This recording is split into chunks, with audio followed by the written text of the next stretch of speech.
saveur divine.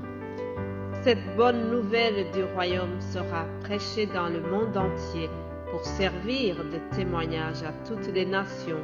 Alors viendra la fin. Ce pain céleste vous est présenté par Immaculée Niraneza. Shalom, shalom, mes bien-aimés qui écoutent l'émission Saveur divine, que la paix de notre Seigneur soit avec vous.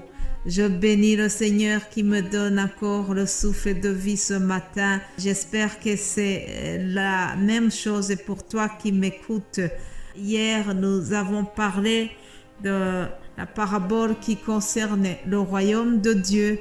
Et alors, aujourd'hui, nous continuons toujours sur ces paraboles que Jésus-Christ a données dans Matthieu chapitre 13. Nous y voyons une série de paraboles et nous allons continuer dans cette série. Alors aujourd'hui, je viens vous parler de la parabole du semeur. La plupart d'entre vous, je pense que vous connaissez déjà.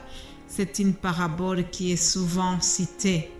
Alors nous allons lire cette parabole et voir quelques leçons que nous pouvons tirer de cela. Lisons l'évangile selon Matthieu chapitre 13 à partir du verset 4. Un semeur sortit pour semer. Comme il semait, une partie de la semence tomba le long du chemin. Les oiseaux vinrent et la mangèrent. Une autre partie tomba dans les endroits pierreux où elle n'avait pas beaucoup de terre. Elle leva aussitôt parce qu'elle ne trouva pas un sol profond. Mais quand le soleil parut, elle fut brûlée et sécha faute de racines. Une autre partie tomba parmi les épines montèrent et l'étouffèrent. Une autre partie tomba dans la bonne terre. Elle donna du fruit, un grain 100, un autre 60, un autre 30. Que celui qui a des oreilles pour entendre, entende. Alléluia. Avant de continuer, je voudrais souligner que cette parabole nous parle de l'attitude que nous avons face à la réception de la parole de Dieu. Notre cœur, c'est une terre. Le Fils de l'homme, Jésus-Christ, vient semer la parole de Dieu dans notre cœur qui est comparable à une terre. Ici, dans la parabole que je vous ai lue, il y a 4 sortes de terres. Je vais dire qu'il y a une terre que je peux appeler la terre insoucieuse. La terre insoucieuse, c'est celle qui écoute la parole sans comprendre. Et on nous a dit que le malin ou Satan vient enlever la semence de son cœur. Donc, une terre qui est insoucieuse, c'est une personne qui écoute la parole de Dieu, mais qui ne fait pas beaucoup attention. Alors, le diable vient ôter la parole qui a été semée. Première leçon, donc, soyons vigilants. Nous devons faire attention parce que la parole qui est semée est susceptible d'être enlevée par notre ennemi.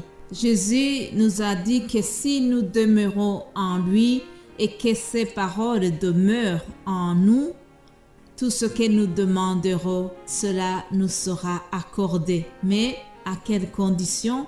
Que la parole qui a été semée dans notre cœur soit gardée. Nous devons faire attention et très vigilants que le diable ne vienne pas voler ce qui a été semé dans notre cœur au travers la parole de Dieu. Le Proverbe 4, verset 20 nous dit « Mon fils, sois attentif à mes paroles, tends l'oreille vers mes discours, qu'il ne s'éloigne pas de tes yeux, garde-le au fond de ton cœur. » Voilà ce que nous devons faire, chers amis. Gardons la parole de Dieu au fond de notre cœur et c'est à ce moment-là que nous serons une terre qui est attentive, une terre qui n'oublie pas ce qui a été semé au travers la parole Ensuite, nous avons la terre qui est pierreuse. Une terre qui est pierreuse, c'est celle qui reçoit la parole de Dieu avec beaucoup de joie. Malheureusement, la parole ne prend pas de racines dans le cœur. Ah oui, chers amis, il y a des chrétiens qui disent à Jésus qu'ils aiment beaucoup Jésus. Vraiment, nous sommes prêts à mourir pour toi, Jésus. Nous t'aimons plus qu'autre chose. Cependant, lorsque il y a des épreuves, lorsqu'il y a des tempêtes, lorsqu'il y a une maladie, on commence à douter, on commence à rouspéter, on commence à râler sur Jésus. Alors, tout cela démontre que la parole de Dieu qui a été semée, elle est tombée dans une terre pierreuse. Si tu commences à te révolter contre Jésus et que tu es prête à l'abandonner suite à des tribulations, ça veut dire que tu n'as pas reçu la parole de Dieu comme quelqu'un qui était prête à la garder au fond de son cœur. Oui, quand tu as écouté la parole de Dieu, tu étais très joyeux, mais une fois que les épreuves arrivent, ça change. Vous savez, mes bien-aimés de Dieu, c'est pendant l'épreuve que nous pouvons déterminer la maturité spirituelle de quelqu'un. C'est pendant l'épreuve que nous pouvons mesurer la relation que la personne a eu toujours avec son Dieu. Rappelez-vous, je suis en train de vous dire l'attitude que nous prenons par rapport à l'écoute de la parole de Dieu. Notre cœur est comparé à une terre et dans la parabole ici, il y a 4 sortes de terres. Je viens de vous dire la terre insoucieuse, la terre pierreuse.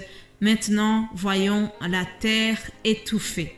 La terre étouffée ou bien épineuse, c'est celle qui a reçu la semence, mais la semence ou la parole de Dieu est tombée dans les épines. Ah oui, la parole de Dieu qui a été semée dans ton cœur a rencontré les soucis du siècle, il a rencontré les soucis de la séduction du monde et tout cela a rendu la parole infructueuse. Oui, chers amis, la parole ne peut pas porter de fruits si nous sommes encore pris par la séduction charnelle, si nous sommes esclaves du monde. Voilà, c'est ce qui est arrivé au jeune homme riche lorsque Jésus-Christ lui a demandé de le suivre. Tellement il était attaché au bien de ce monde, il n'a pas su suivre Jésus-Christ et pourtant il pensait qu'il aimait Jésus. En effet, la parole a bien souligné que celui qui a reçu la semence parmi les ronces, c'est celui qui entend la parole, mais les préoccupations de ce monde et l'attrait trompeur des richesses étouffent cette parole et la rendent infructueuse. C'est ce qui est arrivé au jeune homme riche. Oui, mes bien-aimés de Dieu, nous devons faire attention que les séductions de son monde ou les attraits, les distractions que l'ennemi nous apporte ne soient pas des épines qui viennent étouffer la parole de Dieu que nous écoutons chaque jour. La parabole se termine sur la bonne terre. Heureusement, tout est bien qui finit bien, chers amis. Alors au verset 8, nous voyons qu'une autre partie est tombée dans la bonne terre. Alléluia!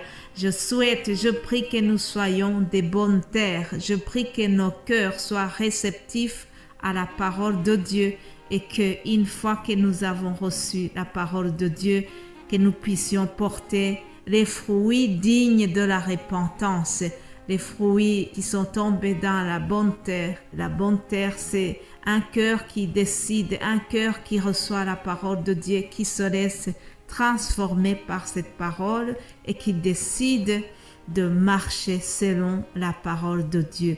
Voilà ce que je vous souhaite et c'est mon souhait également parce que je n'ai jamais dit que je ne suis meilleur que vous, chers amis. Passez une excellente journée et nous nous retrouvons demain. Amen.